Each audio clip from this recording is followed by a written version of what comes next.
সকালে বাতাসটা কত ভালো। আজ নিশ্চয়ই ভালো কিছু হবে। এই গ্রামটাই আমার সব। প্রতিদিনই এখানে নতুন গল্প।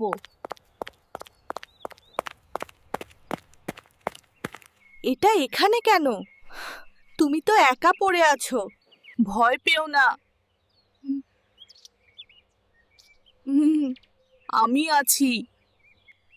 উফ, কঠিন কাজ, কিন্তু ভালো কাজ সহজ হয় না। এইটা তোমার ঘর। এখানেই তুমি বড় হবে। নাও, পানি খাও। বড় হতে শক্তি লাগবে। মনটা হালকা লাগছে। ভালো কাজ করলে এমনই লাগে। ওহ, তুমি সোজা হয়ে দাঁড়িয়েছো। এটাই তো পরিবর্তন। বৃষ্টি, ইয়া! দেখো, প্রকৃতি তোমাকে ভালোবাসে। বৃষ্টি, ইয়া! দেখো, প্রকৃতি তোমাকে ভালোবাসে।